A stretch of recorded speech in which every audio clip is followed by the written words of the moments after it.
So welcome back guys to We Talk Boxing, and in this video I'm going to be talking about Adam Azim and his latest performance against Sergey Lipinets on the weekend.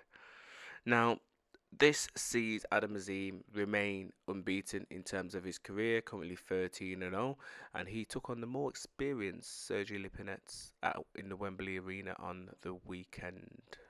Now, for most people who watched the fight on the weekend, would have saw a very accomplished performance from Adam Azim. He took the fight to Sergey Lipinets from round one, establishing his dominance from the get go. I should pretty much say. Lipinets was down in the third round, and yeah, I mean, he felt the shots pretty much from the start from Adam Azim.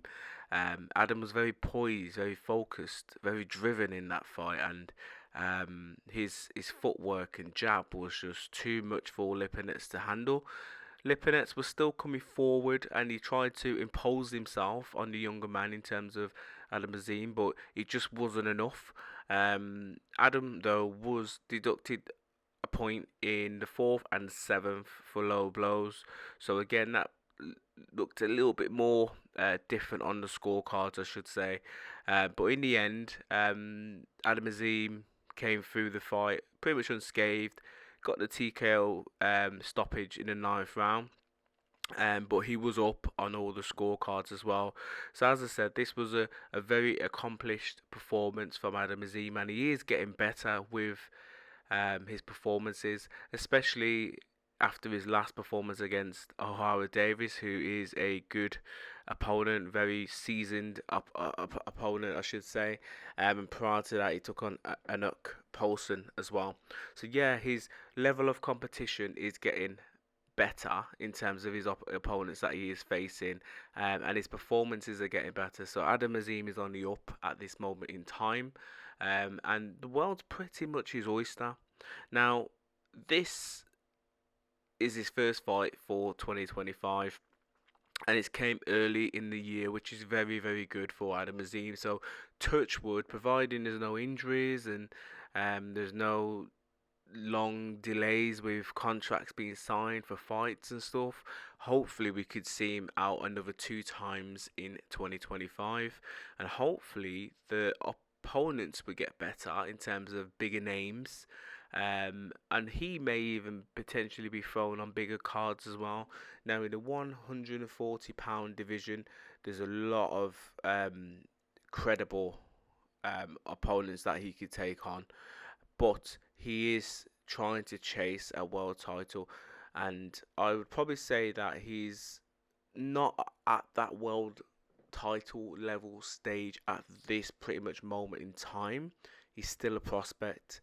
He's only 13-0, so he still needs to try and get that little bit more experience before stepping up to that world stage, because once you're at that world stage and you've got your world title, there's no going back. Now, as I mentioned, the 140-pound division sees some big names in there, names that are potentially going to turn into 147ers at some point in their career. So you've got people like Teofimo there, you've got Haney still here for now, Catterall, Lil Paro, Matthias, Taylor. A lot of these people are going to be 147ers very, very soon, but at this moment in time, they're still campaigning between the two weights. And in terms of the champions within the division as well, we've got four separate champions. WBO, we've got Tio. IBF, we've got Richard Hitchens, sorry. WBC, we've got Alberto Puello. And then WBA, we've got Jose Venezuela. So hopefully I said his name correctly. So yeah, four decent champions within the division. Now, in terms of the champions that I would potentially go for if I was like Adam Azim, or maybe an up and coming British 147, someone like a Dalton Smith or someone like that, would probably be the WBA and the WBC champion, Alberto Puello and Jose Venezuela, only because they would probably be the lesser of the world champions, if you know what I'm trying to say. Tio and Richardson Hitchens are a different type of gravy. Not beat. No, they're not beatable. They are beatable, but they are different compared to the other two.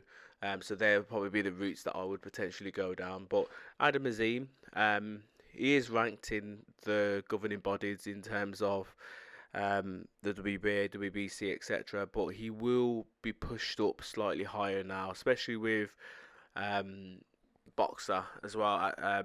What's his name? Ben Shalom. I forgot his name then. He will be trying to push his man up the rankings as well. But there's some good names within the whole division that he could potentially take on.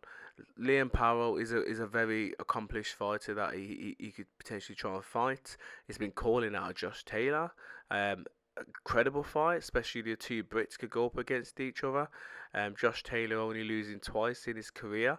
And then you got some overseas type of fighters as well, such as Rolly Romero. I know he's got a fight coming up with Ryan Garcia, but potentially that could be a fight. And then you've got people like Isaac Pitbull Cruz as well, who's could, you know what I mean, potentially campaign around that weight as well, and hopefully try and establish himself as well. So there's some good names within the division, and hopefully let's wait and see what happens in terms of Adam Azim. But I think from a fan point of view, it'd be good to see him out another 2 times this year.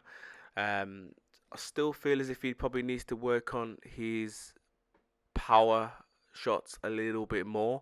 Obviously, Sergey Lipinets was, I should say, a very durable fighter, kept coming forward, and Adam Azim obviously put him in his place, and the jab was key in doing that, and the speed and the ferocity that he was throwing it at.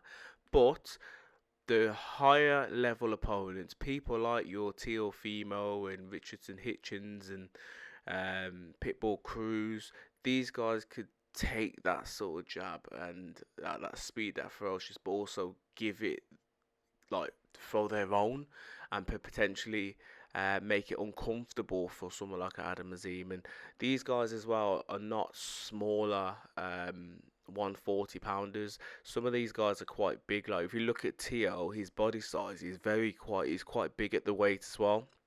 And that's what I said at the start, that a lot of these 140 pounders will become 147ers at some point.